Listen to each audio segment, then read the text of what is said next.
Le coton du Burkina Faso a cessé d'être une richesse qui s'évapore hors des frontières pour devenir la matière d'un retournement assumé. En 2025, alors qu'un pays producteur importait encore ses uniformes scolaires, ses blouses d'hôpital et ses tissus du quotidien, une politique d'industrialisation a déplacé la valeur, des champs vers les ateliers, des intermédiaires vers les salaires nationaux, des promesses abstraites vers des machines rallumées, recomposant la chaîne de valeur sur le sol burkinabé. Que signifie ce basculement pour celles et ceux qui vivent de la fibre, quand Ibrahim Traoré l'érige en discipline économique et en souveraineté mesurable? Porter ce que l'on produit, produire ce que l'on porte. Un cap, désormais testé dans les usines. Le pari lancé par Ibrahim Traoré n'est pas seulement industriel, c'est un acte de souveraineté. Dès 2025, le gouvernement burkinabé a promis de transformer chaque kilo de coton en valeur locale. L'objectif déclaré, ne plus exporter brut ce que nous pouvons transformer, trace une ligne de rupture claire avec un demi-siècle de dépendance économique. En gardant sur le territoire la filature, la teinture et la confection, le pays protège ses revenus, crée des emplois stables et redonne du sens à la production agricole. Cette stratégie vise autant la dignité que la croissance, transformer la fierté rurale en puissance industrielle. Les premiers résultats se voient, des usines réouvertes, des femmes salariées dans les ateliers, des jeunes formés à la mécanique textile. Mais l'enjeu dépasse la couture. Il s'agit de tisser une économie circulaire où chaque fil relie la terre à l'usine, l'ouvrier à l'agriculteur. C'est la promesse d'un modèle africain qui s'écrit à rebours des anciennes dépendances. En moins de 2 ans, la production locale de coton transformé au Burkina Faso est passée de 10% à 28%, soit près de 200 000 tonnes traitées sur place. Ce chiffre, spectaculaire dans un pays encore classé parmi les plus pauvres du Sahel, marque un tournant économique assumé par Ibrahim Traoré. La mini-révélation réside là. Ce n'est pas une aide extérieure, mais une politique interne de réappropriation des moyens de production. Le plan, lancé en mai 2025, s'appuie sur un financement de 106 millions d'euros signé avec la Société islamique internationale de financement du commerce. Ce capital a permis de redémarrer les usines Sofacob et Otex Burkina, symbole d'une renaissance industrielle locale. Ces infrastructures, longtemps en sommeil, sont devenues le cœur battant d'une filière textile intégrée. Filature, tissage, teinture et confection sur un même territoire. À Soro, le complexe Otex affiche une capacité annuelle de 2000 tonnes et génère plus de 4000 emplois directs, sans compter les milliers d'emplois induits dans la logistique, la maintenance et la couture. Mais derrière ces données se joue une autre histoire, celle d'un pays qui refuse le rôle de fournisseur muet du marché mondial. Sous la direction d'Ibrahim Traoré, la stratégie de localiser avant de libéraliser impose une régulation courageuse.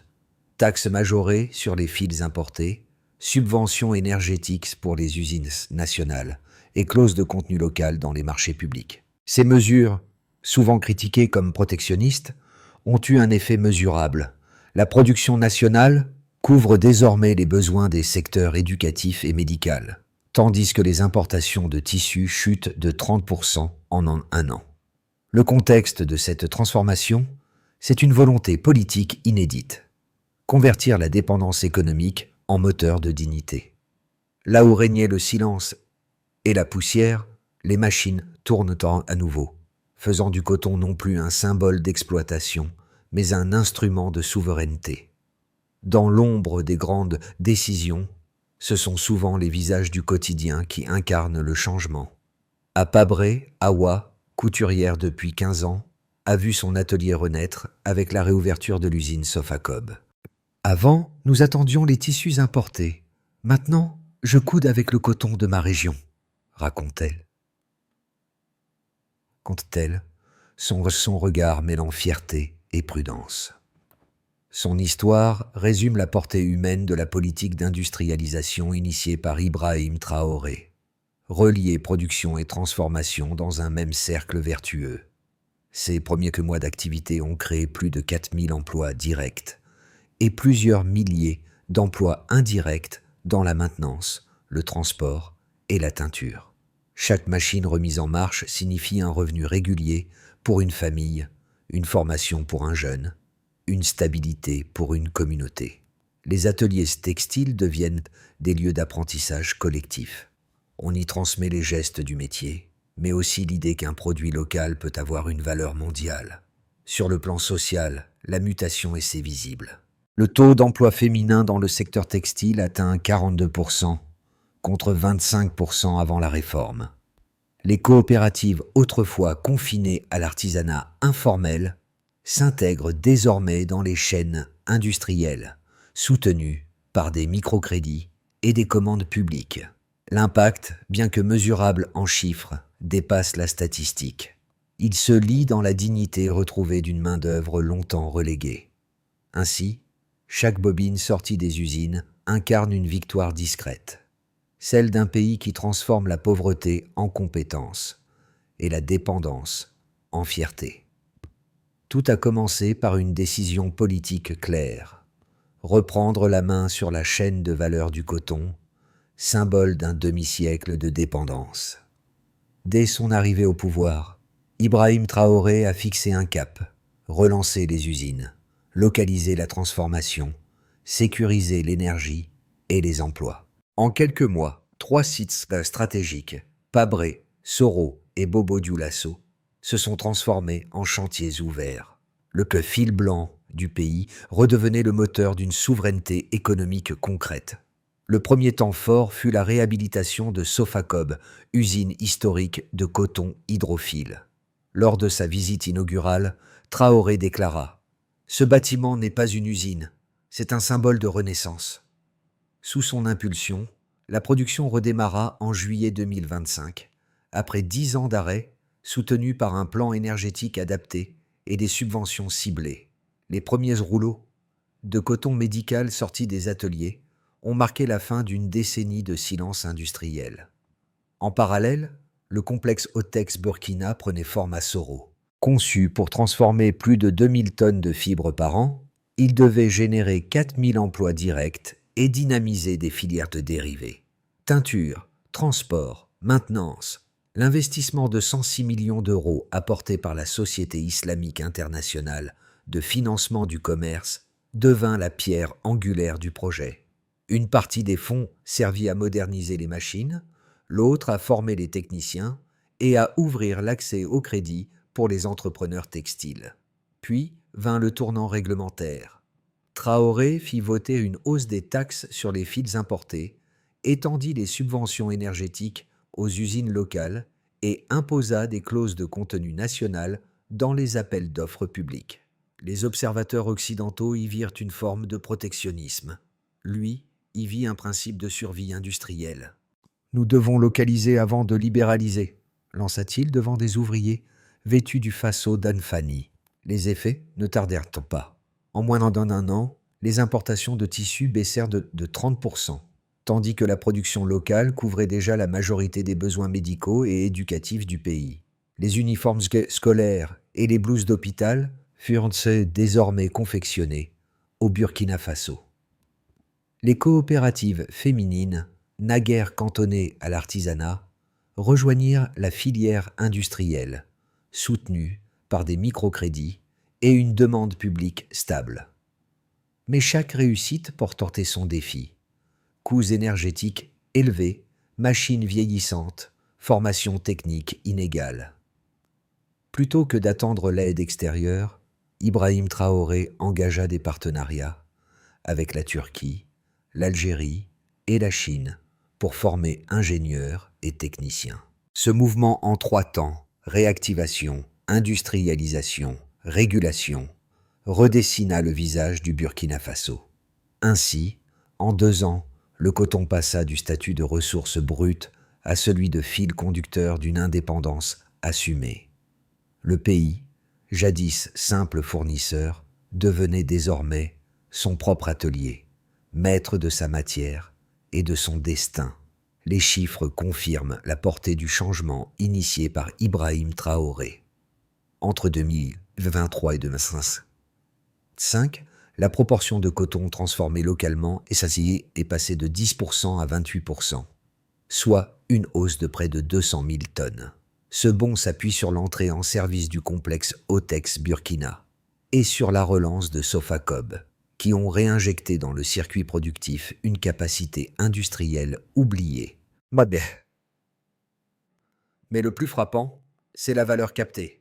La part de revenus conservés à l'intérieur du pays a progressé de 40%, renforçant l'économie régionale et la stabilité sociale. L'impact économique se lit aussi dans la hausse des taxes sur les fils importés, mesure qui a réorienté la demande vers les producteurs nationaux.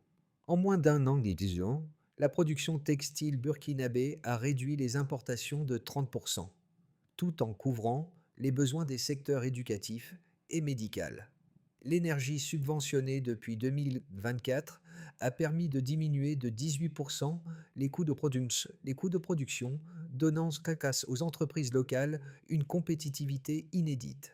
Chaque usine réhabilitée agit comme un multiplicateur d'emplois. Les 4000 postes directs créés dans les zones industrielles soutiennent plus de 10 000 emplois indirects dans la logistique, la maintenance et la couture. Ce maillage industriel se traduit par une croissance visible du revenu agricole.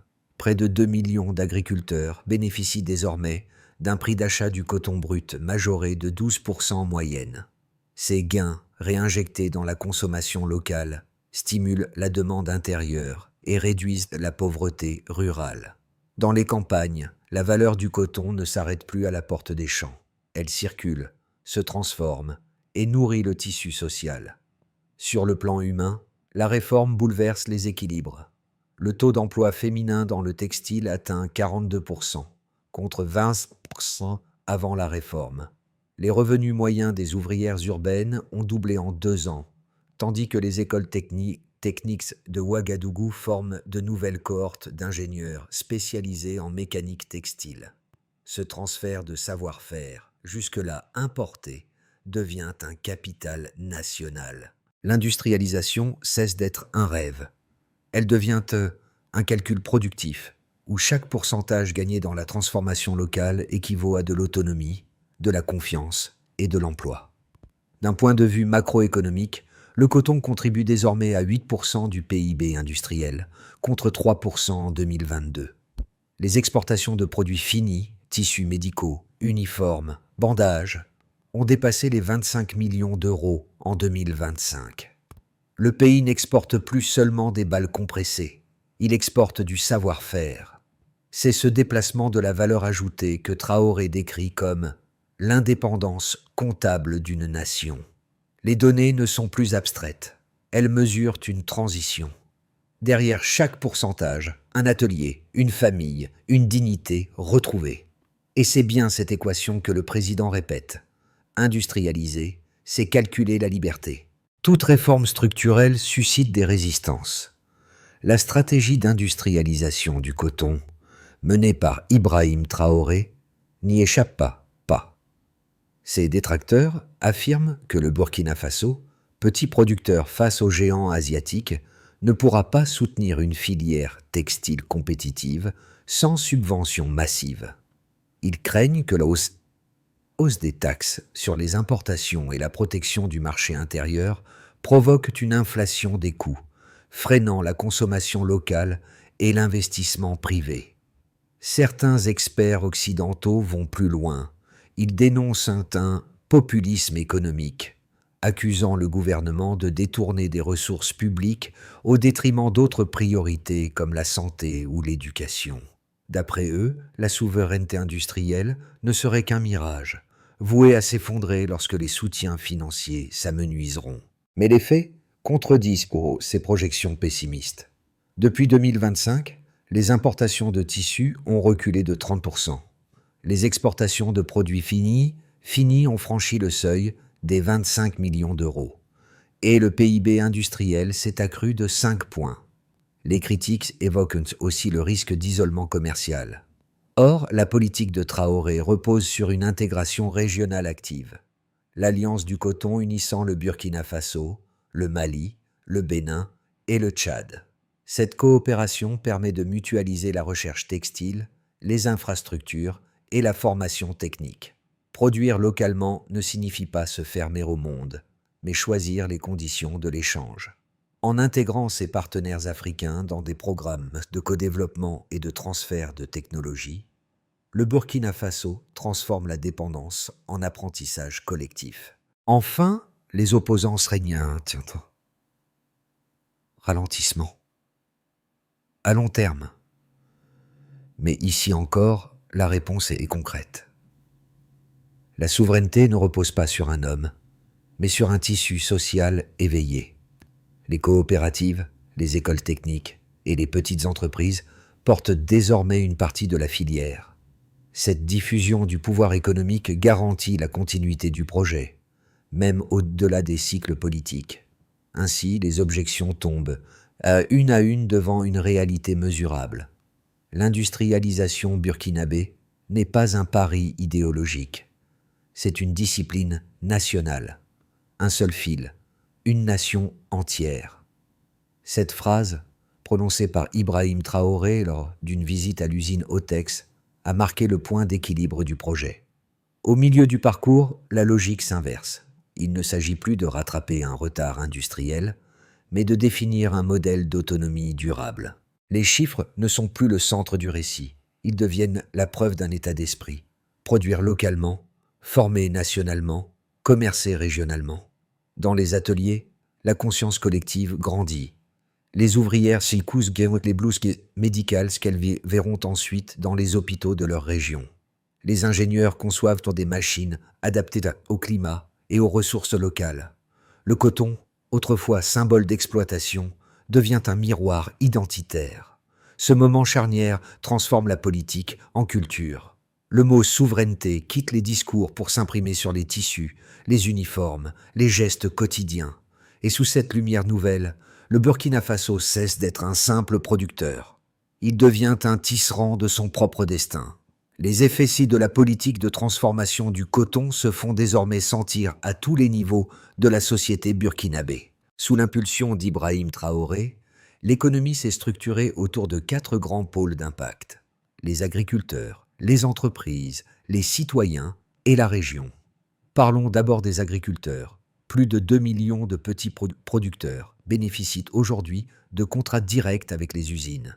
Le prix d'achat du coton a augmenté d'environ 12%, tandis que la réduction des coûts logistiques, grâce aux centres de collecte rapprochés, a accru les marges nettes. Les paysans ne vendent pas plus à l'inconnu. Ils livrent à leurs compatriotes. Ce lien raccourci entre le champ et l'usine crée un sentiment d'appartenance inédit, celui d'être acteur d'un futur industriel, non plus simple fournisseur du marché mondial. Ensuite, en ce qui concerne les entreprises, la dynamique est tout aussi marquante. Les sociétés Sofacob, Otex et Faso Extile forment désormais un réseau intégré. Coton hydrophile, tissus techniques, vêtements finis. Ensemble, elles génèrent environ 15 000 emplois directs et indirects, tout en favorisant l'émergence de PME spécialisées dans la teinture, la maintenance et le transport. Les uniformes scolaires, les blouses médicales et les habits militaires sont désormais confectionnés sur le sol national, alimentant un marché intérieur stable. Du côté des citoyens, dans les rues de Ouagadougou, le Faso d'Anfani n'est plus un vêtement d'apparat, mais le symbole d'une fierté retrouvée. Le textile local s'impose comme un marqueur de dignité et d'unité. Les campagnes de formation intégrant les métiers du coton au secondaire ouvrent de nouvelles perspectives à la jeunesse, notamment aux femmes, qui représentent 42% de la main-d'œuvre du secteur. La souveraineté cesse d'être un mot, elle devient une expérience vécue. Et enfin, au niveau régional, le modèle burkinabé agit comme un catalyseur régional. Les membres de l'Alliance du coton, Burkina Faso, Mali, Tchad, Bénin, partagent technologie, formation et débouchés commerciaux. En moins de 2 ans, les échanges intra-africains de produits textiles ont progressé de 30%, réduisant la dépendance vis-à-vis des importations asiatiques. Le Burkina Faso, jadis maillon faible, devient pôle d'entraînement du Sahel, transformant la logique de dépendance en économie solidaire. Ainsi, chaque ville produit localement tisse à la fois un revenu, une identité et une espérance. Ce que le pays a gagné, au-delà des chiffres, c'est la conviction qu'une économie nationale peut renaître depuis la base, avec ses propres mains, ses propres outils et sa propre foi en l'avenir. L'avenir du coton burkinabé dépend désormais de la constance plus que du miracle. Sous la conduite d'Ibrahim Traoré, 3 trajectoires se dessinent, du réalisme prudent à l'ambition continentale. Dans le scénario de base, le pays poursuit son rythme actuel. Les usines Sofacob et Otex atteignent leur pleine capacité d'ici la fin 2026. Les politiques de substitution d'importation se stabilisent. Et la production locale couvre environ 50% des besoins nationaux en textile. Les revenus agricoles continuent d'augmenter de 10% par an, soutenus par une demande intérieure solide et un marché régional élargi.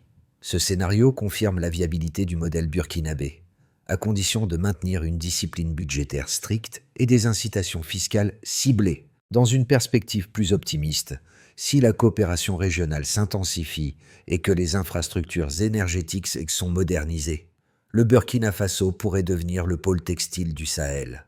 Les exportations de produits finis franchiraient la barre des 60 millions d'euros et le taux d'emploi industriel atteindrait un niveau record. Les écoles techniques produiraient une génération d'ingénieurs autonomes, capables d'innover plutôt que d'imiter. Dans ce cas, la doctrine Traoré passerait du statut de politique nationale à celui de modèle continental, démontrant qu'une industrialisation africaine est possible sans dépendance externe. Si la situation devient plus difficile, une tension prolongée sur les prix mondiaux du coton, combinée à une baisse des subventions énergétiques, pourrait ralentir la production. Certaines usines opéreraient à 60% de leur capacité, et les agriculteurs subiraient des retards de paiement. Cependant, même dans cette hypothèse, le socle local, coopératives, écoles techniques, marchés intérieurs, maintiendrait une activité vitale. La souveraineté, une fois amorcée, ne peut plus être effacée. Quelle que soit la trajectoire, le semestre à venir sera décisif. Le succès ne dépendra pas d'un miracle économique, mais d'une discipline politique et sociale continue. Traoré le répète, la souveraineté n'est pas un événement, c'est une méthode. Ce qui se dit ici. Et c'est dans cette méthode que se joue l'indépendance véritable du Burkina Faso. Dans les marchés de Ouagadougou et les ateliers de Pabré, la transformation du coton se lit dans les visages plus que dans les bilans. Les femmes, autrefois cantonnées aux travaux saisonniers, ont trouvé une stabilité dans les coopératives textiles. Leur revenu mensuel, souvent doublé, permet désormais de financer l'éducation des enfants et de renforcer les économies locales. Le coton n'est plus seulement une matière première, il est devenu un outil d'émancipation. Chez les jeunes, le changement est aussi culturel. Les écoles techniques affichent complet. Les formations en mécanique textile ou en design de mode connaissent un essor inédit. On n'apprend plus à fuir le pays pour trouver du travail. On s'y forme pour le construire. Les diplômés des centres techniques de Bobo-Dioulasso et de Ouagadougou intègrent directement les usines locales. Preuve que d'une économie circulaire du savoir. Dans les villages, la fierté remplace la résignation.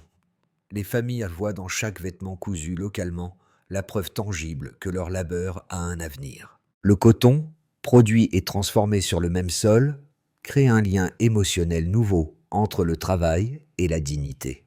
Cette cohérence entre effort et résultat nourrit la confiance collective. Le message d'Ibrahim Traoré résonne alors plus fort. La souveraineté se tisse dans les gestes ordinaires.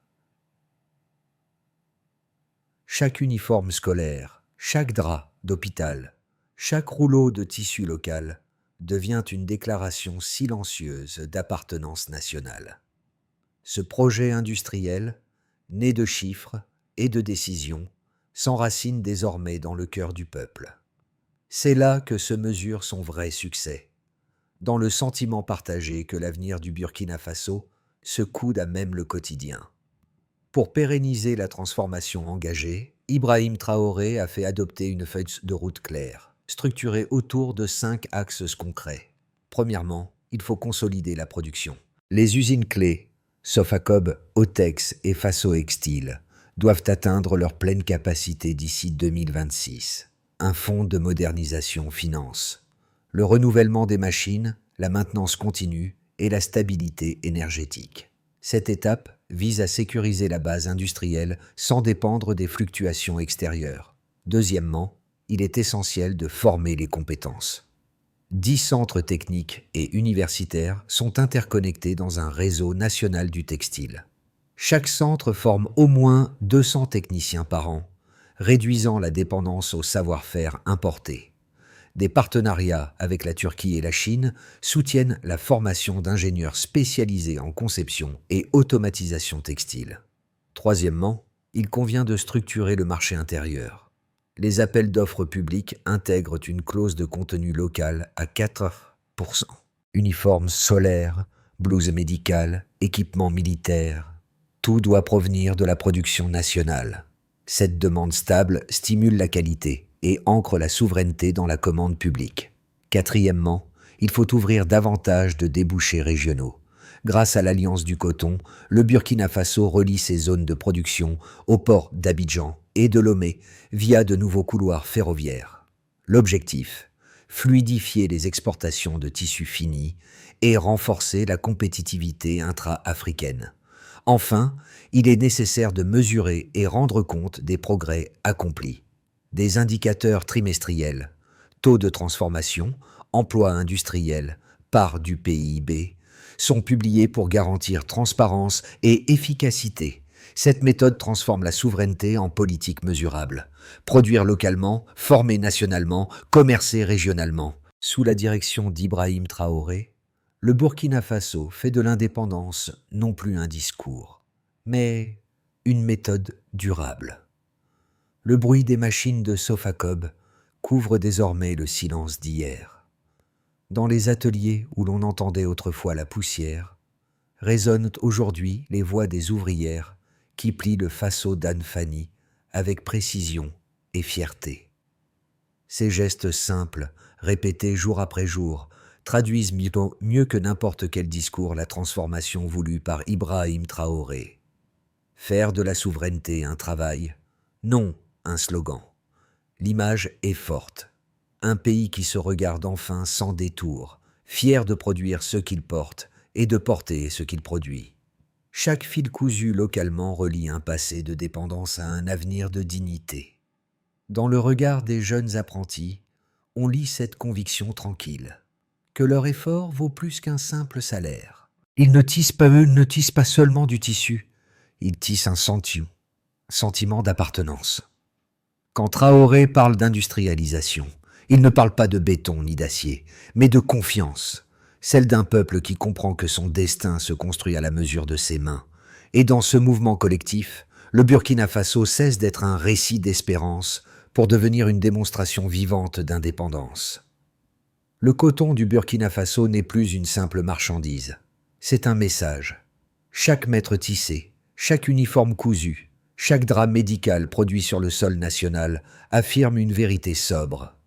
Un pays africain peut bâtir sa prospérité avec ses propres moyens.